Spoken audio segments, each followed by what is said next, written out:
Riassunti di Daydreamer, Le ali del sogno, che coprono tutta la puntata turca, numero 19. Can e Sanem sono bloccati in ascensore. Mentre lui si sta avvicinando a lei per baciarla, si ferma di colpo dicendo che non può farlo perché non si fida più di Sanem. Nonostante ciò, per lui lei è sempre molto importante e le propone di ricominciare il loro rapporto solo come amici. Sanem, nonostante la delusione, accetta, spiegando di aver sofferto molto a stargli lontana e che la sua amicizia è molto importante anche per lei.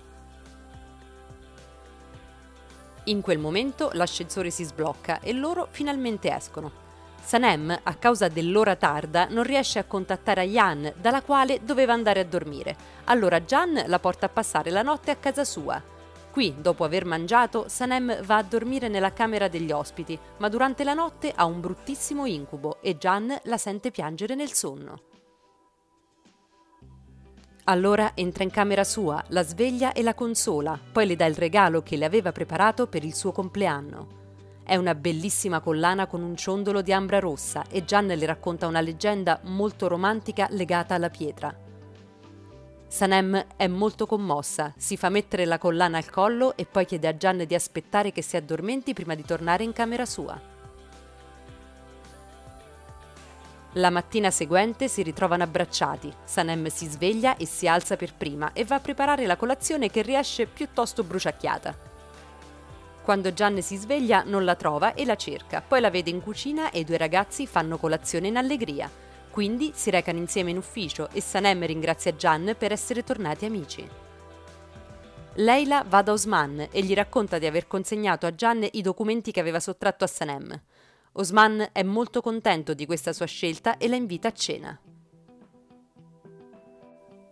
Mekbe decide di cucinare un tortino di melanzane e di portarlo a Can per ringraziarlo di averla aiutata a preparare la campagna elettorale per presidente di quartiere. Giunta in agenzia per portare il regalo a Can, Mekbe sente Deren parlare con l'addetto degli ascensori dell'inconveniente della sera prima, quando Can e Sanem vi erano rimasti bloccati. Mekbe, subito sospettosa, ne parla con Sanem che cerca di minimizzare, poi si precipita da Can e manda Sanem a preparare il tè.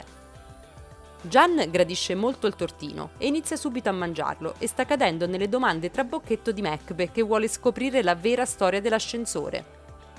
Per fortuna arriva Sanem che, capendo la situazione, riesce a imbrogliare le carte e mandare via la madre.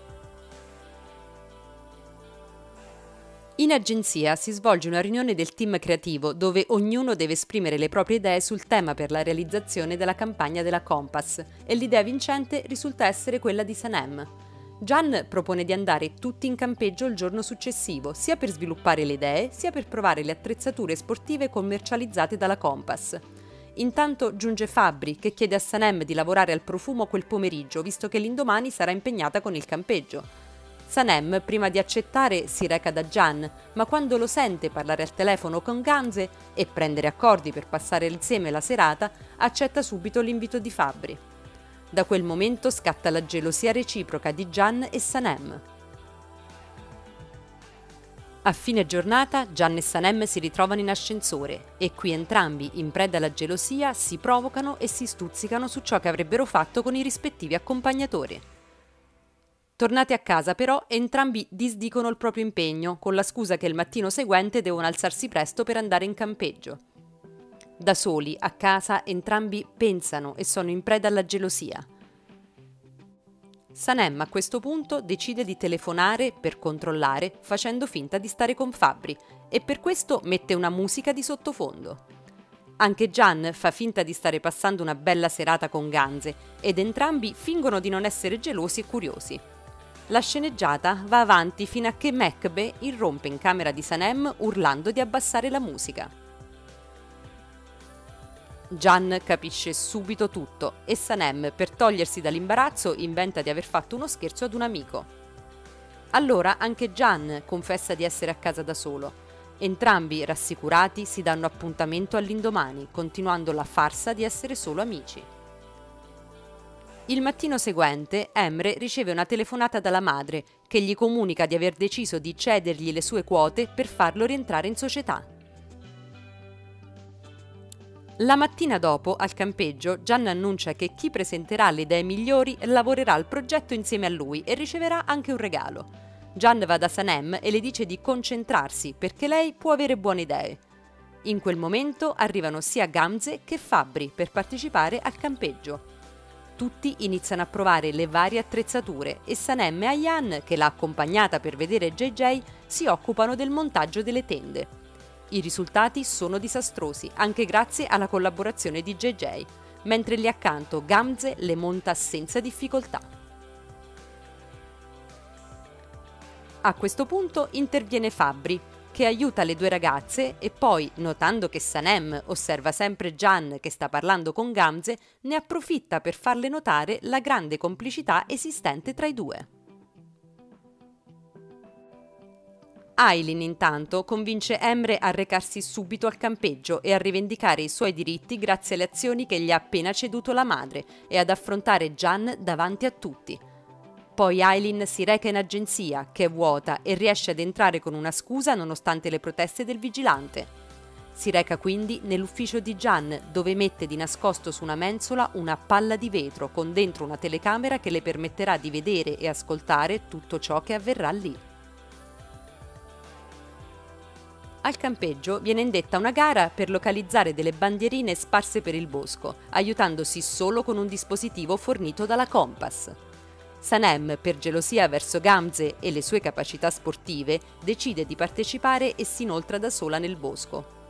Qui, a causa della sua mancanza di orientamento e per l'incapacità di usare il dispositivo di localizzazione, si perde e cade dentro una grossa buca. Gian, alla fine della gara, si accorge della mancanza di Sanem e subito organizza delle squadre di ricerca. Gian, mentre la cerca nel bosco, scorge delle tracce e finalmente la vede riversa in una profonda buca. Subito si attrezza per raggiungerla e poi portarla fuori da lì. Raggiuntala, Sanem riprende i sensi e Gian l'abbraccia e la consola, poi la porta fuori arrampicandosi con lei sulle spalle.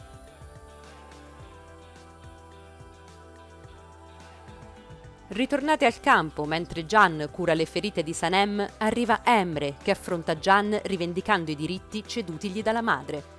Scoppia una violenta lite e Gian lo caccia dal campeggio, mentre Emre gli dice che si pentirà di ciò che sta facendo.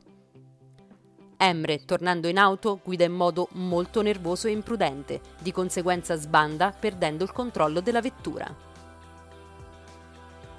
Deren, intanto, cerca di superare il momento offrendo una bevanda alcolica a tutti, ma visto che Sanem la rifiuta per via dell'alcol che le fa male, le porta un succo di frutta che ha fatto apposta per lei. Sanem lo beve e inizia a sentirsi strana e per non addormentarsi va a camminare nel bosco. Qui incontra Gian, che capisce subito che Sanem è ubriaca e che ciò che sta bevendo non è solo succo di frutta. A questo punto cerca di accompagnarla al campo, ma Sanem, completamente ubriaca, all'improvviso lo bacia. Così si conclude la puntata numero 19 di Daydreamer.